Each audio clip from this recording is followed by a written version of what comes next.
Jadi untuk pelaksanaan guru penggerak silakan dikerjakan, dilaksanakan dengan baik, terutama di aksi nyata, ya, karena itu sangat bermanfaat, terutama untuk kemajuan di dunia pendidikan dan khususnya itu di SD yang ada di SD Bintoro Mulyo. Dan setelah kita amati ada banyak peningkatan di situ, terutamanya di hasil belajar siswa, keaktifan siswa, siswa lebih terbuka, lebih open dan sebagainya. Artinya monggo untuk selanjutnya untuk bisa ditingkatkan lagi sesuai dengan petunjuk dan arahan dari mentor. Ya, terima kasih Pak untuk dukungannya. Semoga saya bisa melaksanakan aksi nyata dengan baik. Waktunya nanti saya tentukan berikutnya Pak. Terima kasih untuk selanjutnya Pak. Oke, sip. Selamat ya. Ya, terima kasih Pak.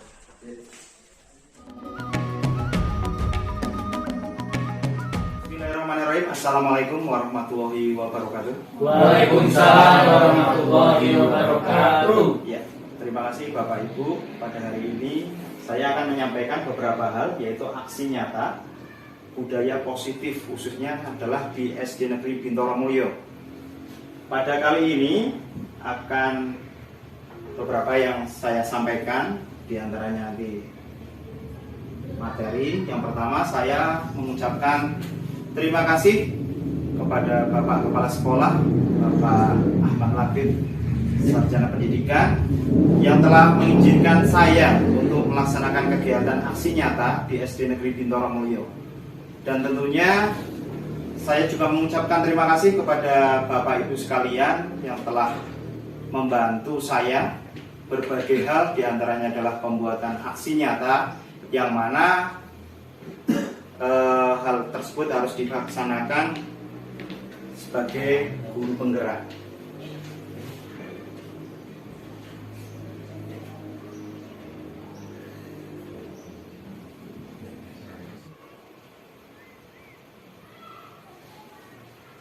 Baik Bapak Ibu, akan saya sampaikan berkaitan dengan modul 1.4 yang mana sudah diberikan oleh guru penggerak berkaitan dengan budaya positif. Tentunya Bapak Ibu sudah melaksanakan berbagai budaya positif, diantaranya adalah berdoa bersama, kemudian 5S, salam, sapa, senyum, sopan, serta santun. Ya, itu yang diterapkan di sekolah kita. Hal tersebut dilaksanakan bukan hanya sebagai murid saja, tetapi semua guru. Ya, semua guru harus melaksanakan. Nah, kemudian diantaranya adalah menggunakan seragam sekolah sesuai dengan aturan yang ada. Nah, Bapak Ibu, di materi guru penggerak itu ada namanya berkaitan dengan kesepakatan kelas. Nah, hal ini biasanya digunakan pada saat masuk kelas. Jadi awal masuk kelas itu ada kesepakatan kelas. Kesepakatan kelas itu berbeda dengan aturan. Jelas aturan di sekolah sudah dipampang di depan. Tetapi kalau kesepakatan kelas itu adalah kesepakatan bersama-sama, yaitu guru dan murid. Di antaranya nanti anak disuruh menulis. Jadi keluar peraturan tersebut berasal dari murid.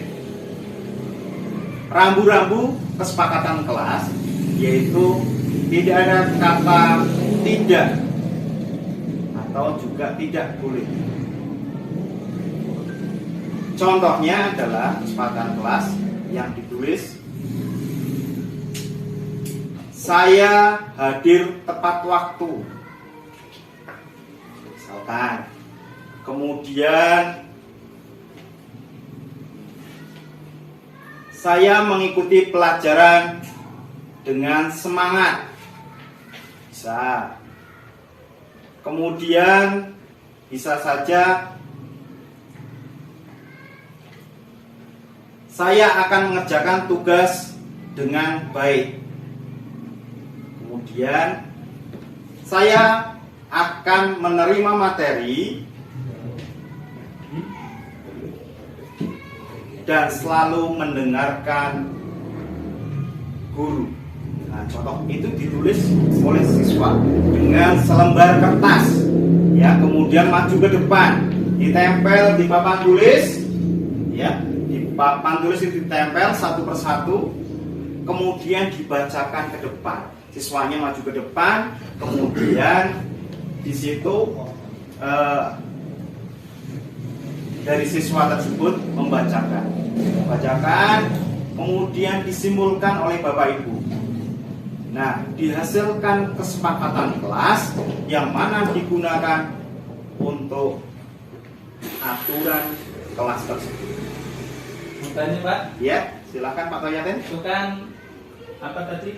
Aturan kelas. Ya, Kesepakatan kelas. Ya. Dan misalnya ada kesepakatan, apakah juga ada hukuman atau konsekuensi bila melanggarnya? Ya, terima kasih Pak Toyaten yang telah bertanya. Nah, kesepakatan itu juga disepakati termasuk sanksinya nantinya. Setelah disimpulkan dari beberapa anak membuat kesepakatan yang ditempel di kelas dan dibacakan, kemudian murid bersama guru membuat aturan. Selanjutnya akan saya sampaikan berkaitan dengan perubahan paradigma. Di sini kegiatan kepalan tangan. Ada A dan B, Anda dan teman Anda. Sobeklah secari kertas kecil, tuliskan benda atau sesuatu yang sangat berharga untuk Anda. Letakkan di salah satu tangan Anda dan genggamlah benda sesuatu tersebut dengan segala daya. Buatlah kepalan yang seperti ini, ya.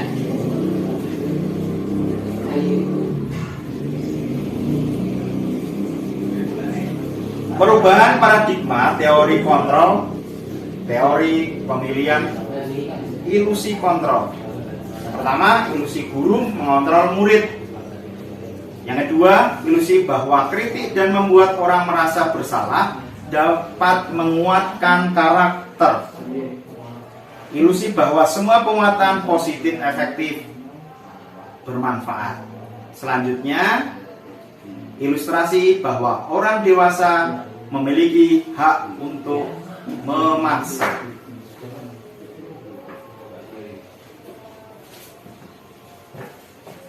Selanjutnya, perubahan paradigma stimulus, respon teori kontrol, teori pilihan.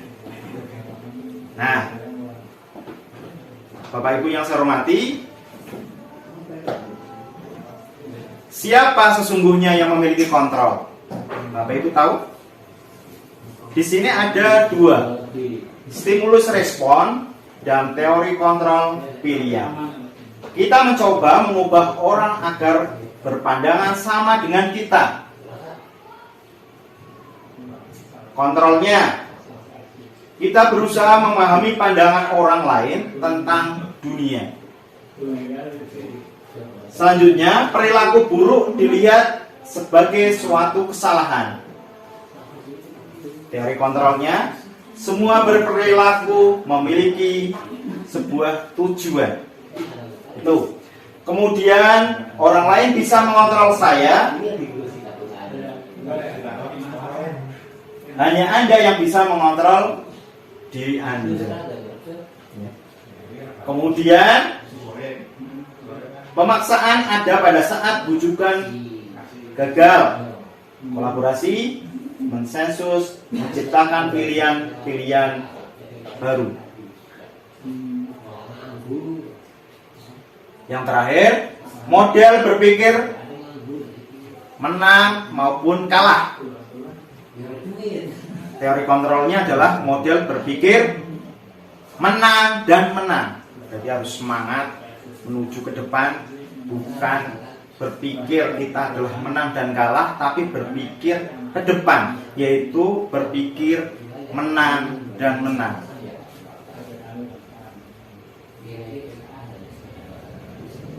disiplin positif. Menurut teori Dr. William Glasser, yaitu ada dibagi beberapa, diantaranya adalah Anda tidak bisa mengontrol orang lain, hanya Anda yang bisa mengontrol diri Anda sendiri. Ya, Anda tidak bisa mengontrol orang lain, tetapi Anda yang mengontrol diri Anda sendiri. Hal ini memiliki makna disiplin, yaitu belajar kontrol diri dengan menggali potensi kita agar tercapai tujuan mulia, yaitu suatu menjadi seseorang yang kita inginkan berdasarkan nilai yang kita hargai. Selanjutnya ada semua perilaku memiliki sebuah tujuan. Jadi seseorang itu tentunya memiliki tujuan, termasuk kita mengajar, khususnya adalah mengajar di SD Negeri Bintoro Mulyo ini. Kita harus memiliki tujuan yang jelas. Di antaranya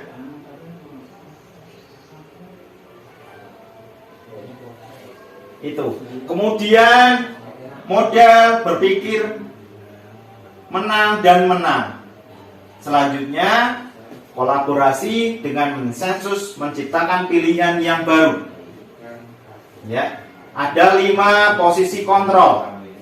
Yang pertama adalah penghukum. Tentunya Bapak Ibu jangan sampai ya adalah sebagai penghukum. Yang kedua, pembuat rasa bersalah. Jadi kalau kita menghukum anak, jadi nanti anak akan merasa bersalah. Itu berkelanjutan sampai dia selesai, bahkan sampai tua. Selalu ingat bahwa Pak Guru A, Bu Guru A itu menghukum saya. Itu jangan sampai seperti itu. Sehingga kita harus memiliki kesan yang baik. Yang ketiga, teman. Kita harus menjadi sebuah teman. Walaupun kita pendidik, tetapi harus memiliki rasa sebagai teman, ya, kepada siswa kita atau murid kita adalah merasa teman, sehingga anak-anak tersebut merasa dekat kepada kita. Tentunya berdampak, harapannya adalah materi yang disampaikan oleh guru masuk ke kita atau masuk ke siswa. Yang keempat adalah sebagai pemantau. Guru itu harus sebagai pemantau. Nah, pemantau ini adalah dilihat dari beberapa siswa yang masih kurang, itu diperbaiki agar anak tersebut bisa melaksanakan kegiatan pembelajaran dengan baik. Dan tentunya tolak ukurnya nanti hasilnya itu adalah nilai yang baik. Yang kelima adalah manajer, bukan kepala sekolah saja, tetapi guru pun harus menjadi manajer, yaitu manajer di pendidikan. Itu Bapak Ibu, diantaranya ada 5 posisi kontrol sebagai seorang guru. Yang pertama penghukum, yang kedua pembuat rasa bersalah, yang ketiga sebagai teman, yang keempat memantau, yang kelima manajer. Nah, di sini dari 5 posisi kontrol tersebut ada yang namanya solusinya atau pemecahannya, yaitu menggunakan segitiga restitusi. Nah, segitiga restitusi di sini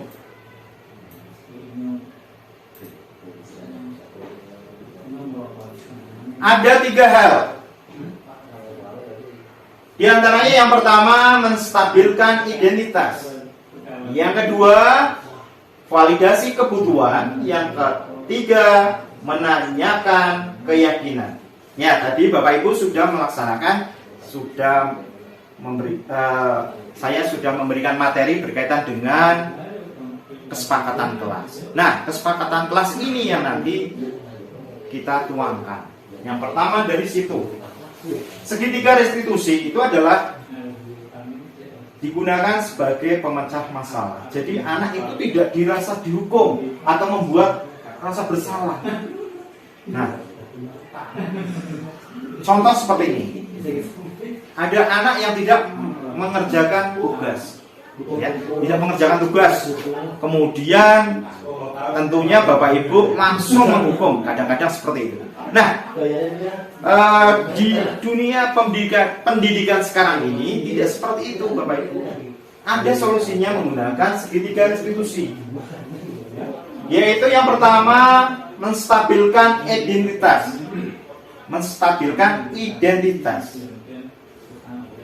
Bapak Ibu memanggil anak tersebut yang tidak melaksanakan atau mengerjakan tugas, itu dipanggil tersendiri.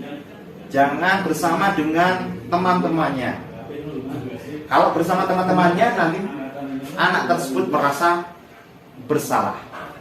Sehingga misalkan tidak mengerjakan tugas, Bapak Ibu memanggil tersendiri, bisa dibawa ke kantor, ditanya.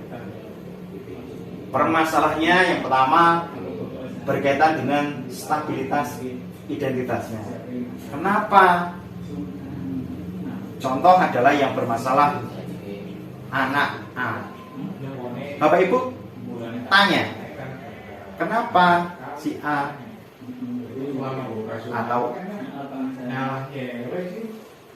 atau seperti ini? Kamu tahu si A saya panggil Pak Guru atau Ibu Guru. Nah, nanti itu adalah menggali identitas, berawal dari situ. Pertanyaan seperti itu sifatnya adalah mendasar sebagai identitas, sehingga jangan sampai anak tersebut merasa bersalah sekali. Dengan nada biasa saja, jangan nada tinggi. Baik Bapak Ibu, selanjutnya memvalidasi kebutuhan. Nah, ditanya permasalahannya bagaimana, ya. Kemudian yang ketiga, menanyakan keyakinan. Yang keyakinan mana? Keyakinan yang ada di kelas tersebut. Keyakinan yang tadi sudah disampaikan di kelas itu tentunya ada.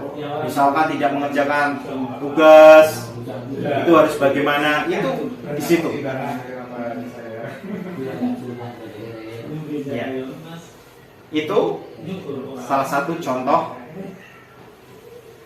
segitiga restitusi. Nah, tujuannya adalah jangan sampai anak didik kita atau murid kita itu merasa bersalah kepada kita. Selanjutnya adalah realitas kebutuhan kita berbeda. Kita berusaha memahami pandangan orang lain tentang dunia. Setiap orang memiliki gambaran berbeda. Ada 5 kebutuhan dasar manusia. Yang pertama, bertahan hidup. Yang kedua, penguasaan. Yang ketiga, kasih sayang dan rasa diterima. Yang keempat, kesenangan. Yang kelima adalah sebuah kebebasan. Nah, itu 5 dasar kebutuhan manusia.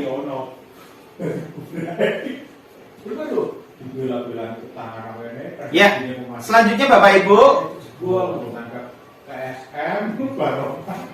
apakah makna disiplin? Berasal dari bahasa Latin disiplina, yaitu artinya belajar. Artinya belajar. Makna asal dari kata ini berkonotasi dengan disiplin diri dan murid, bukan dengan apa yang kita hargai atau pencapaian suatu tujuan mulia. Selanjutnya saya akan sampaikan nilai-nilai kebajikan universal. Apa itu nilai-nilai kebajikan? Nilai-nilai kebajikan adalah sifat-sifat positif dari manusia yang merupakan tujuan mulia yang ingin dicapai setiap individu. Ya, jadi semuanya, semua guru tentunya ingin atau memiliki nilai-nilai yang kebajikan. Setiap perilaku perbuatan memiliki suatu tujuan. Menurut Dr. William Glasser pada teori kontrol pada tahun 1984. Selanjutnya, dengan mengaitkan nilai kebajikan yang kita yakini, maka seseorang akan termotivasi intrinsiknya dengan terbangun sehingga menggerakkan motivasi dalam untuk mencapai suatu tujuan yang mulia tentunya, yaitu menurut Diane Gleason, yaitu 1998. Selanjutnya, nilai-nilai kebajikan yang ingin dicapai oleh setiap anak, khususnya adalah anak Indonesia, kita kenal dengan profil yang namanya profil Pancasila.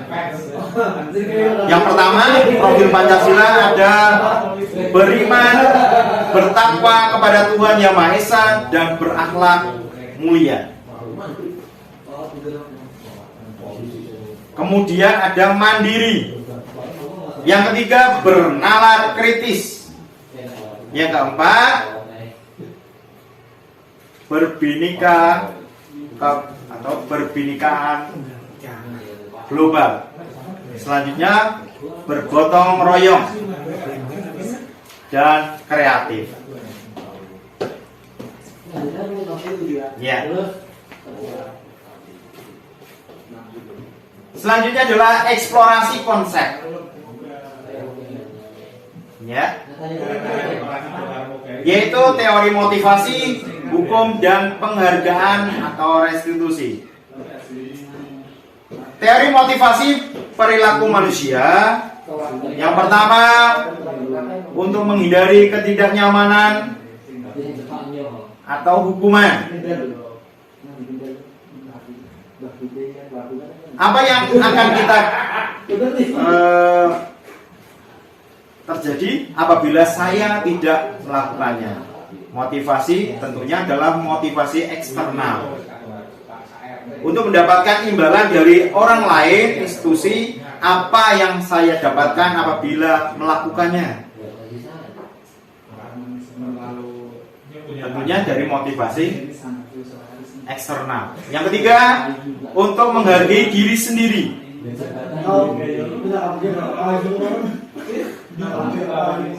Ya, saya akan menjadi orang yang seperti apa bila saya akan melakukannya.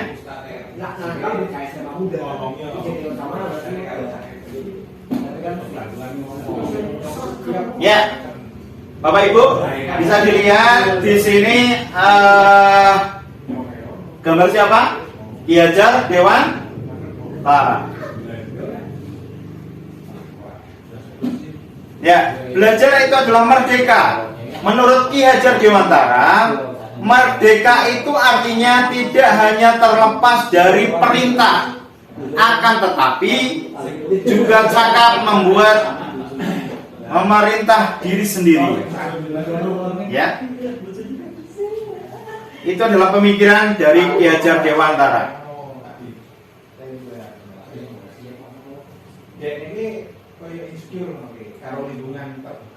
Ya, tindakan guru. Yang pertama, mencatat 100 kali di dalam buku kalimat, saya tidak akan terlambat lagi karena terlambat di sekolah. Yang kedua, lari mengelilingi lapangan upacara dua kali karena terlambat hadir di sekolah. Yang ketiga, murid meminta untuk push up 15 kali karena tidak menggunakan masker ke sekolah. Selanjutnya, menggantikan kertas tugas teman yang telah dicoret-coret.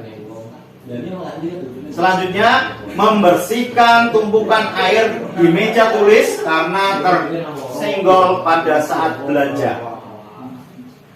Selanjutnya, murid disuruh untuk mengenakan sepatu seharian di sekolah karena tidak mengenakan sepatu hitam. Selanjutnya, lari mengelilingi lapangan basket 2 kali karena terlambat 10 menit untuk pelajaran PJOK. Itu tindakan guru. Di sini ada hukuman atau konsekuensinya. Nah, itu ditulis nanti Bapak Ibu. Nah, coba di sini dari tindakan yang pertama mencatat 100 kali di dalam buku kalimat, saya tidak akan terlambat lagi karena terlambat ke sekolah. Itu termasuk sebuah hukuman. Selanjutnya, yang kedua, dari kalimat ini, lari mengelilingi lapangan basket 2 kali karena terlambat hadir di sekolah. Itu juga termasuk hukuman. Yang ketiga atau yang keempat, menggantikan kertas tugas teman yang telah dicoret-coret. Itu adalah sebuah konsekuensinya karena dia melakukan tindakan, ya, melakukan tindakan, maka harus, itu adalah konsekuensinya. Kemudian membersihkan tumpahan air di meja tulis karena tersenggol pada saat belajar. Itu juga konsekuensinya, bukan hukuman. Selanjutnya, murid disuruh untuk mengenakan sepatu seharian di sekolah karena tidak mengenakan sepatu hitam. Itu adalah sebuah hukuman. Itu yang tidak diperbolehkan. Kemudian, lari mengelilingi lapangan basket 2 kali karena terlambat 10 menit untuk pelajaran PJOK. Itu juga sebuah hukuman. Jadi harapannya adalah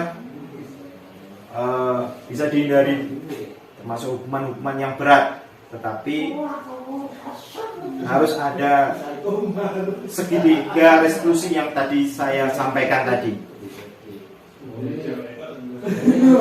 Ya, selanjutnya perbedaan hukuman dan konsekuensinya. Yang pertama adalah hukuman dari kalimat tersebut. Suatu yang menyakitkan harus terjadi. Nah, itu adalah hukuman. Konsekuensinya suatu harus terjadi. Yang kedua, membuat anak sakit fisik maupun hati untuk jangka waktu yang lama. Nah, itu yang tidak boleh. Kemudian membuat anak merasa tidak nyaman dalam jangka waktu pendek. Yang tiga, anak membenci kedisiplinan. Anak menghargai disiplin. Kemudian ada paksaan dan stimulus tanggapan. Ya, di antaranya itu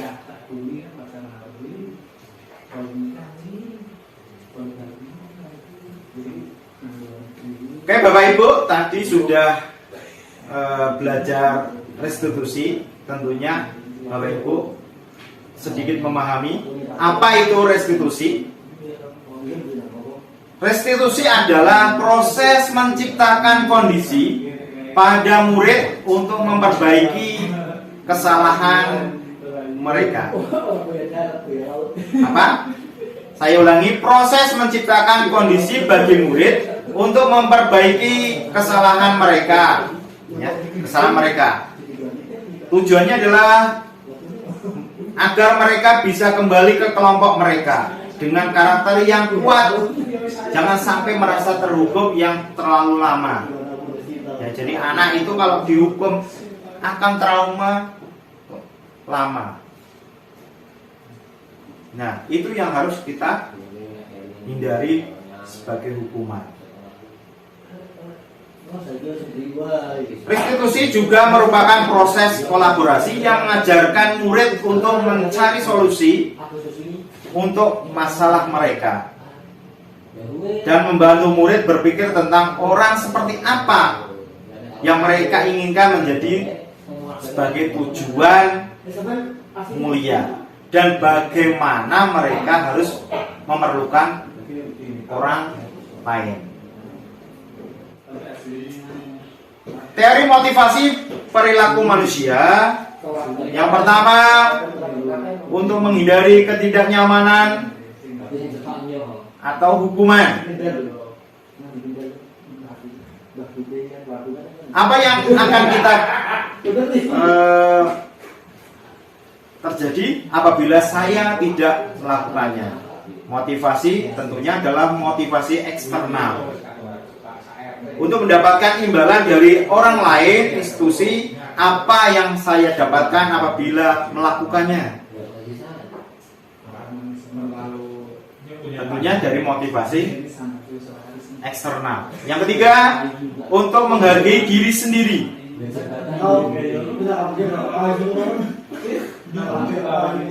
Ya, saya akan menjadi orang yang seperti apa bila saya tak melakukannya.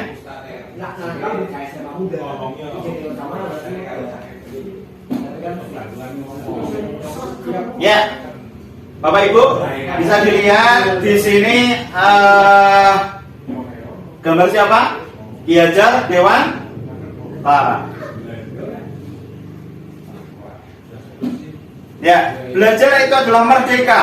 Menurut Ki Hajar Dewantara, merdeka itu artinya tidak hanya terlepas dari perintah, akan tetapi juga cakap membuat memerintah diri sendiri. Ya, itu adalah pemikiran dari Ki Hajar Dewantara.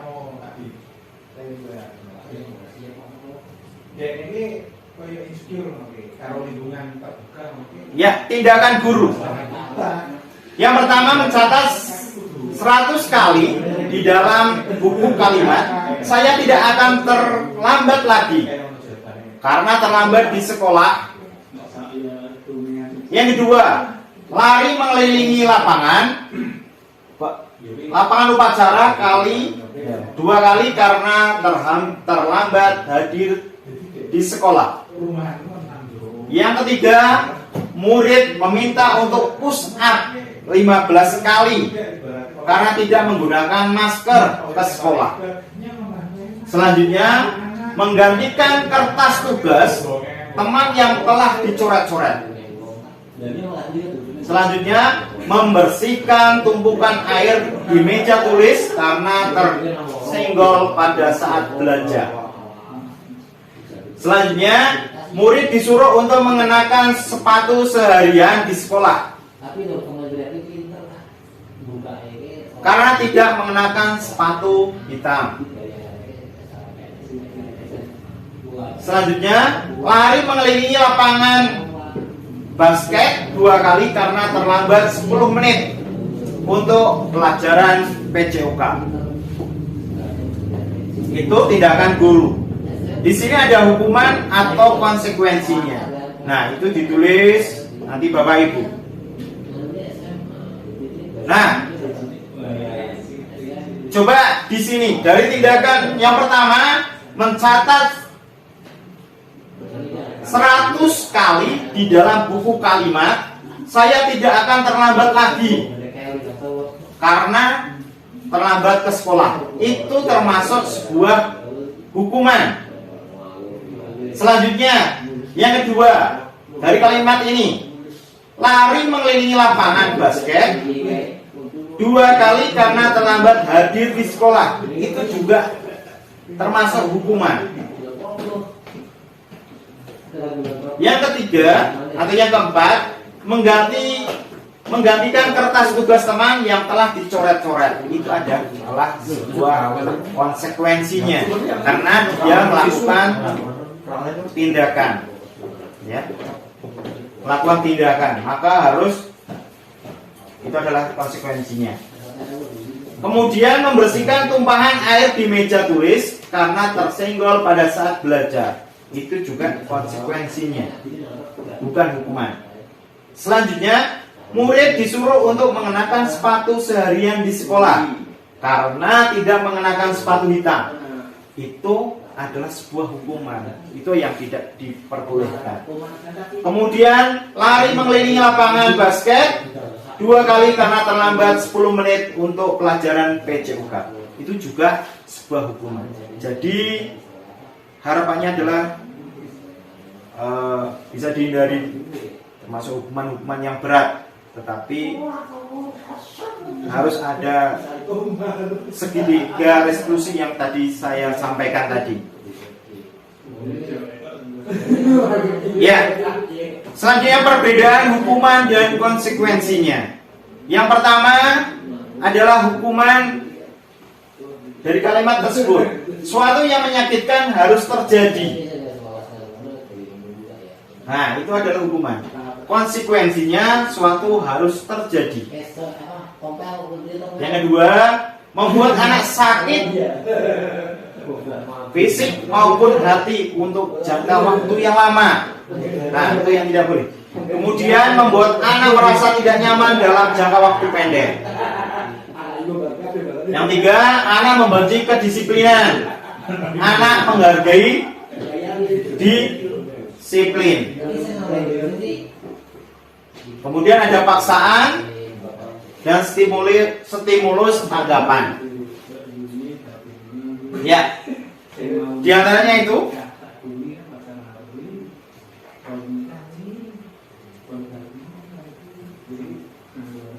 oke, Bapak Ibu tadi sudah belajar restitusi. Tentunya Bapak Ibu sedikit memahami apa itu restitusi. Restitusi adalah proses menciptakan kondisi pada murid untuk memperbaiki kesalahan mereka. Apa? Saya ulangi, proses menciptakan kondisi bagi murid untuk memperbaiki kesalahan mereka. Ya, kesalahan mereka. Tujuannya adalah agar mereka bisa kembali ke kelompok mereka dengan karakter yang kuat. Jangan sampai merasa terhukum yang terlalu lama. Ya, jadi anak itu kalau dihukum akan trauma lama.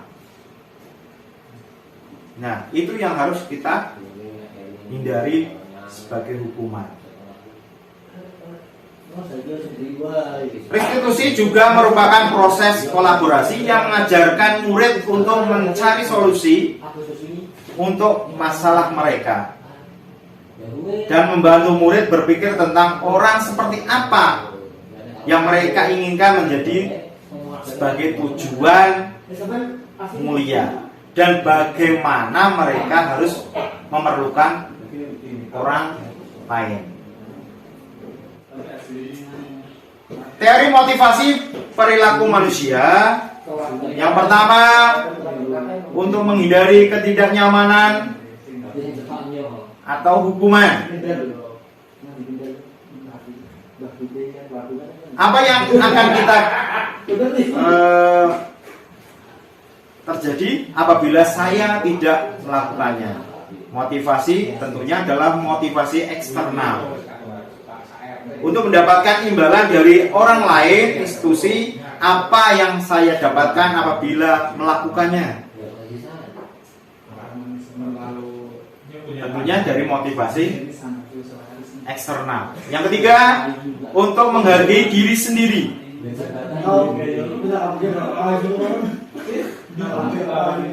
Ya, saya akan menjadi orang yang seperti apa bila saya akan melakukannya.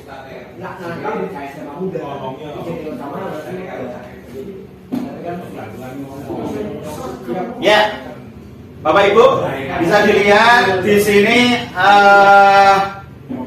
gambar siapa? Ki Hajar Dewantara. Ya, belajar itu adalah merdeka. Menurut Ki Hajar Dewantara, merdeka itu artinya tidak hanya terlepas dari perintah, akan tetapi juga cakap membuat memerintah diri sendiri. Ya, itu adalah pemikiran dari Ki Hajar Dewantara. ini kayak insecure kalau lingkungan terbuka mungkin. Ya, tindakan guru. Yang pertama mencatat 100 kali di dalam buku kalimat, saya tidak akan terlambat lagi karena terlambat di sekolah. Yang kedua, lari mengelilingi lapangan upacara dua kali karena terlambat hadir di sekolah. Yang ketiga, murid meminta untuk push up 15 kali karena tidak menggunakan masker ke sekolah.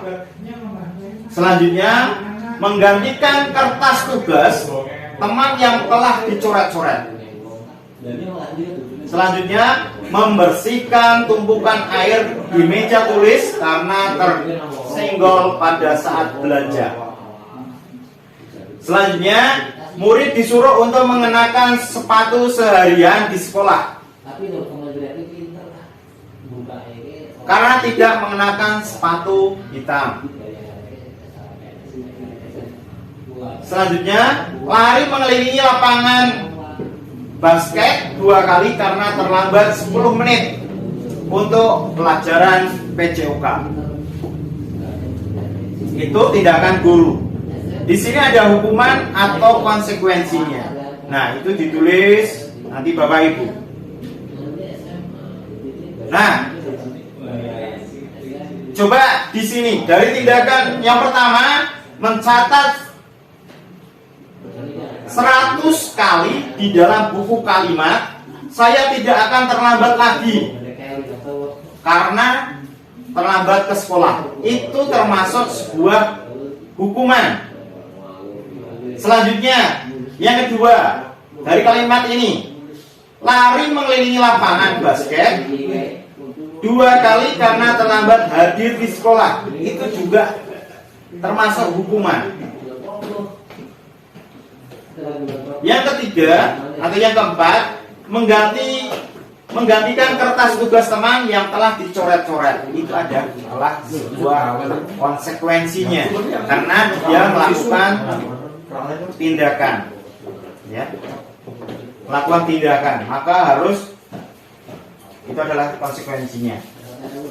Kemudian membersihkan tumpahan air di meja tulis karena tersenggol pada saat belajar. Itu juga konsekuensinya, bukan hukuman. Selanjutnya, murid disuruh untuk mengenakan sepatu seharian di sekolah karena tidak mengenakan sepatu hitam. Itu adalah sebuah hukuman. Itu yang tidak diperbolehkan. Kemudian, lari mengelilingi lapangan basket 2 kali karena terlambat 10 menit untuk pelajaran PJOK.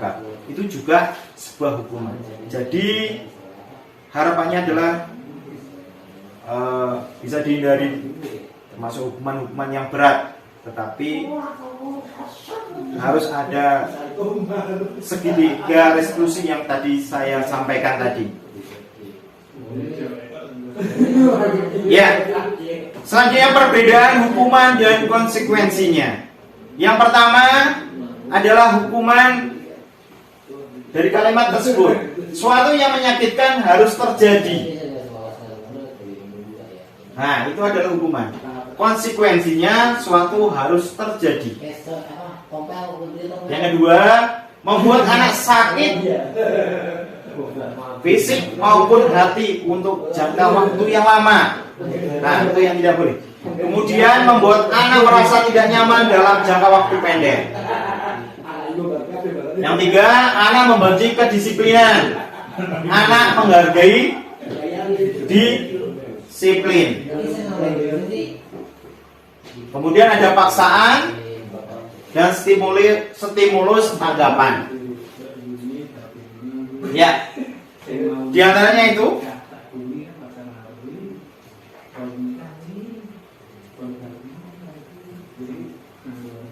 Oke, Bapak Ibu, tadi sudah belajar restitusi. Tentunya Bapak Ibu sedikit memahami apa itu restitusi. Restitusi adalah proses menciptakan kondisi pada murid untuk memperbaiki kesalahan mereka. Apa? Saya ulangi, proses menciptakan kondisi bagi murid untuk memperbaiki kesalahan mereka. Ya, kesalahan mereka. Tujuannya adalah agar mereka bisa kembali ke kelompok mereka dengan karakter yang kuat. Jangan sampai merasa terhukum yang terlalu lama. Ya, jadi anak itu kalau dihukum akan trauma lama. Nah, itu yang harus kita hindari sebagai hukuman.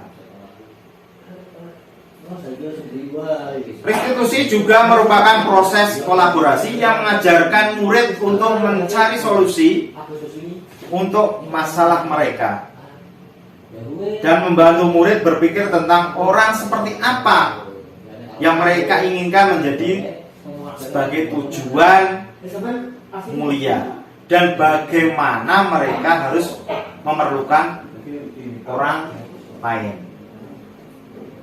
Baik Bapak Ibu, selanjutnya adalah 9 ciri restitusi yang akan saya sampaikan. Yang pertama, bukan untuk menebus sebuah kesalahan, namun untuk belajar dari sebuah kesalahan.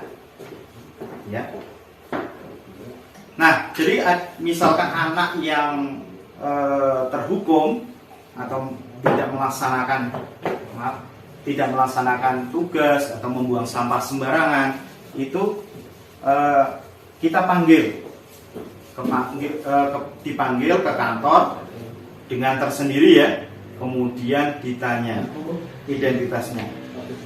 Kemudian yang kedua, memperbaiki hubungan. Tujuannya adalah memperbaiki hubungan tersebut adalah agar hubungan antara guru dan siswa tetap terjamin secara baik atau berjalan secara baik. Karena apa? Kalau anak yang setelah dihukum, maka yang terjadi adalah anak tersebut akan merasa bersalah berkelanjutan. Bahkan nanti setelah lulus pun anak tersebut akan mengingatnya. Bahkan nantinya tidak akan bertanya oleh Bapak Ibu. Kepada Bapak Ibu tidak akan mau bertanya. Itu adalah salah satu trauma yang cukup panjang. Yang ketiga adalah tawaran, bukan sebuah paksaan. Jadi dari segitiga restitusi itu, anak tersebut merasa atau muncul tersendiri, tidak dari guru. Jadi kita gali salahnya bagaimana, itu muncul dari anaknya, bukan dari gurunya. Yang keempat, restitusi menuntun untuk melihat ke dalam diri. Yang kelima, restitusi mencari kebutuhan dasar yang mendasari sebuah tindakan. Ya, restitusi ini terjadi didasari karena ada anak yang melaksanakan kesalahan. Nah, perlu ada bimbingan atau tuntunan dari seorang guru. Nah, tetapi dengan cara yang seperti ini. Yang keenam, restitusi diri adalah cara yang paling baik. Yang ketujuh, restitusi fokus pada karakter, bukan tindakan. Jadi karakter guru menggali dari anak agar anak tersebut itu ke jalur rel yang benar, bukan malah menghukum. Menghukum nanti anak akan merasa bersalah.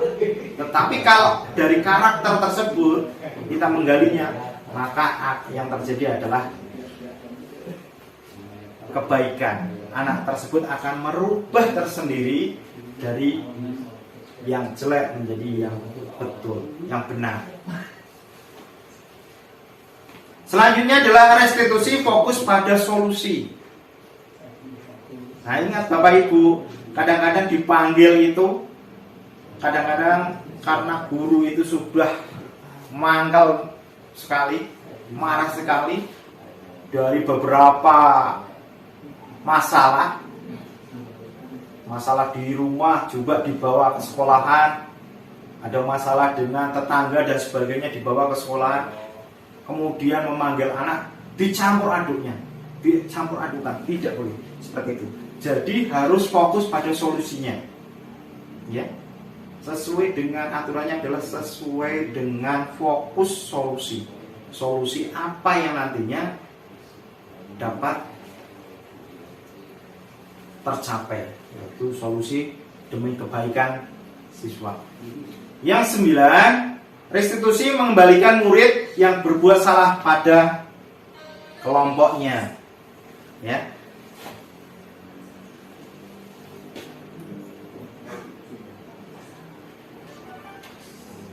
Nah, selanjutnya, mengapa tidak peraturan saja? Mengapa harus keyakinan kelas? Jelas, peraturan di sekolah kita sudah jelas, ya, dipasang di situ peraturan untuk semua anak dan guru. Tetapi keyakinan kelas itu adalah dari anak tersebut untuk kesepakatan di kelas. Contoh, mengapa kita memiliki peraturan harus menggunakan helm bila mengendarai kendaraan beroda 2? Coba, kenapa Bapak Ibu? Ya, diantaranya untuk menjaga, khususnya adalah bagian kepala.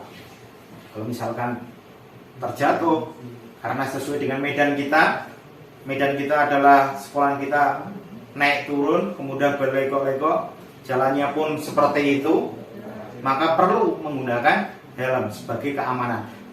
Selain untuk melindungi dingin, juga untuk melindungi kita. Kemudian, mengapa kita memiliki peraturan 3M? Yang pertama, menggunakan masker, mencuci tangan, dan menjaga jarak 1,5 meter, khususnya pada saat COVID kemarin. Walaupun sekarang tidak COVID, maka kita juga harus menjaganya demi menjaga kesehatan kita. Selanjutnya adalah mengapa kita memiliki peraturan harus datang tepat waktu pada saat mengikuti pelajaran atau pelatihan. Tujuannya apa? Tujuannya agar kita bisa melaksanakan kegiatan dengan baik, materi yang kita terima tersampaikan semuanya, ya, dari awal sampai akhir. Nah, misalkan kita undangan jam 8, silahkan Bapak Ibu datang jam 8 di sebuah pelatihan. Kalau datangnya terlambat, misalkan 10 menit, pasti akan merasa terganggu. Khususnya adalah teman-teman Bapak Ibu sekalian akan merasa terganggu, tidak nyaman karena melihat kedatangan Bapak Ibu yang terlambat. Tentunya juga materinya pun terhambat. Kemudian Bapak Ibu, dari peraturan kelas, ya, kemudian ada keyakinan kelas, kemudian ada lingkungan positif dan membentuk budaya positif. Berawal dari peraturan kelas, Bapak Ibu. Kita bawa peraturan kelas itu. Yang tujuannya apa? Tujuannya membentuk anak memiliki karakter atau budaya yang positif. Kemudian meningkat menjadi keyakinan kelas. Kemudian meningkat lagi menjadi lingkungan positif, khususnya di lingkungan sekolah. Kemudian anak tersebut akan tentunya memiliki budaya positif. Sesuai dengan di daerah kita, Bapak Ibu, dari umur 3 tahun di daerah kita sudah mulai mengaji. Ya, mulai mengaji, ada yang setelah sekolah jam 2, kemudian ada yang jam 4, ada malam pun masih ada. Itu adalah budaya dari awal mula yang mana untuk membangun budaya positif. Jadi anak itu senang mengaji.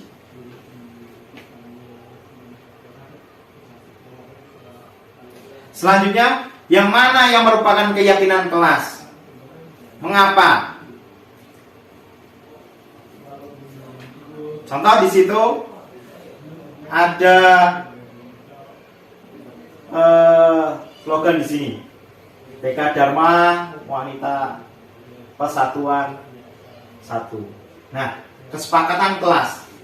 Datang tepat waktu, mengucapkan salam, menjaga kebersihan sekolah, kemudian berdoa sebelum dan sesudah kegiatan. Yang selanjutnya aktif dalam pembelajaran. Selanjutnya tertib. Kesepakatan kelas, kami guru dan murid saling menyayangi. Yang B, kami murid yang semangat belajar. Kami murid yang peduli dengan teman-teman. Ini adalah contoh kesepakatan kelas dari TK Dharma Wanita Persatuan 1.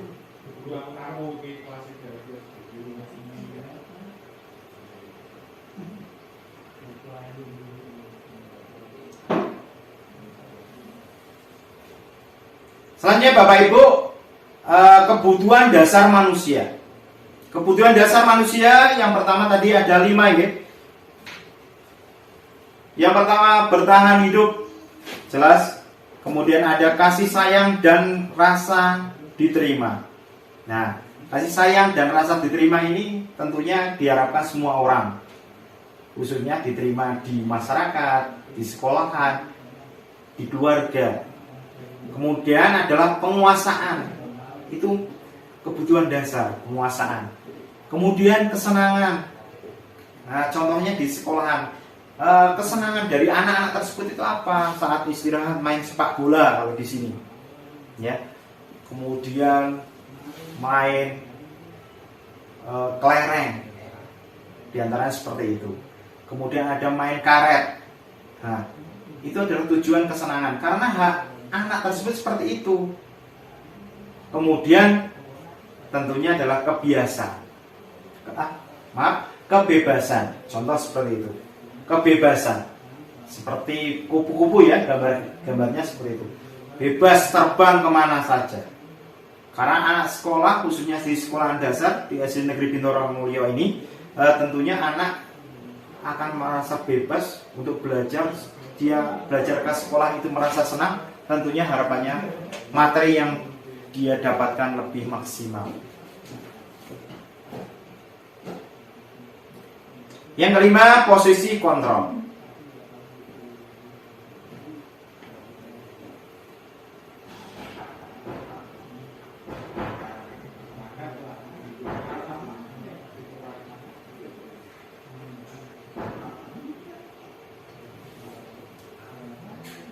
Ya, posisi kontrol.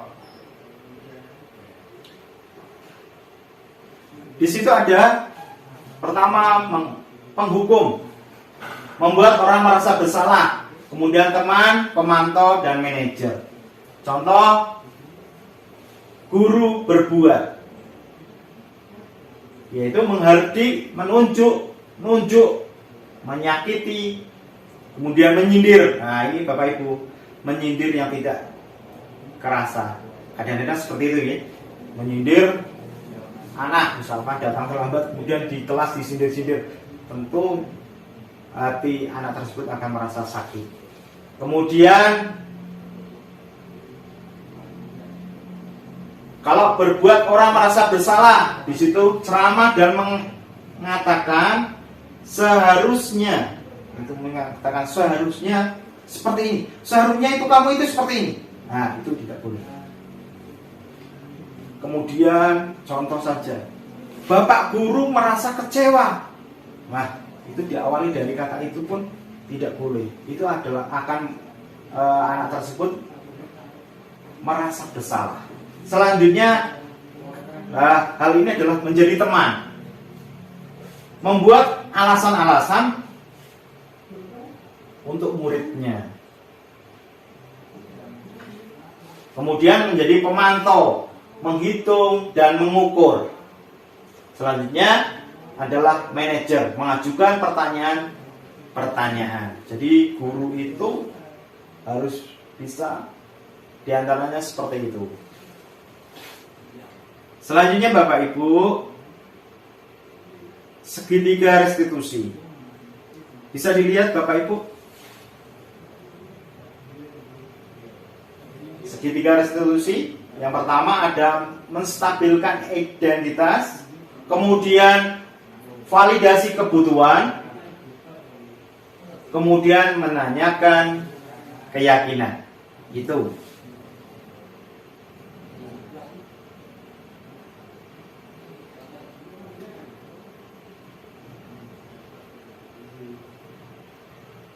Ya. Baik Bapak Ibu, sampai sini yang materi saya sampaikan. Akan saya refleksi pada kegiatan pada hari ini, yaitu hal baru apa yang mengubah paradigma saya, yang saya dapatkan di situ.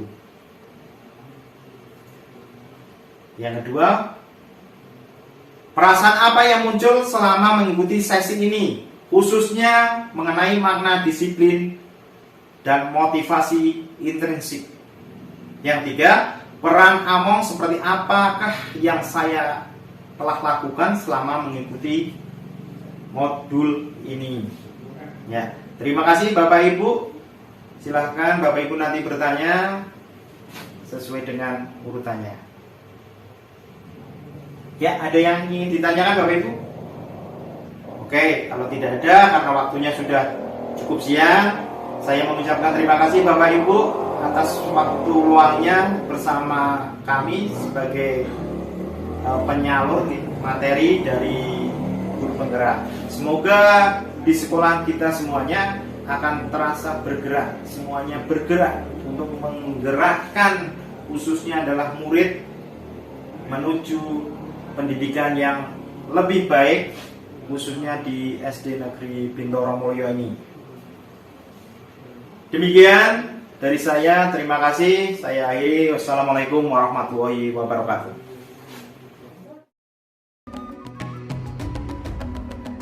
Bangun dan bukalah matamu. Kira-kira sesuai dengan kesepakatan kelas kemarin, ya, siapa yang belum mengerjakan tugas? Tunjuk jari. Saya, Pak. Saya minta maaf. Masa berganti, tantangan kan kita. Saya tahu kenapa Pak Guru panggil ke sini.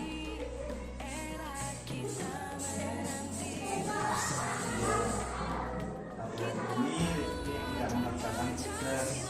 Kenapa kamu tidak mengerjakan tugas?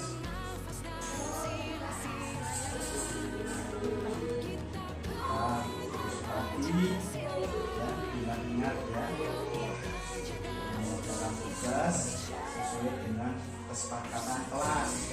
Kesepakatan kelas apa yang dilanggar? Paksa, tanggung. Kalau tidak mengerjakan tugas, tidak ada rasa tanggung jawabnya. Sehingga kamu perlu juga tadi agar nanti mengerjakan tugas itu bisa baik. Jangan diulangi lagi ya, tapi dikerjakan tugasnya. Silahkan bisa istirahat. Ya, terima kasih.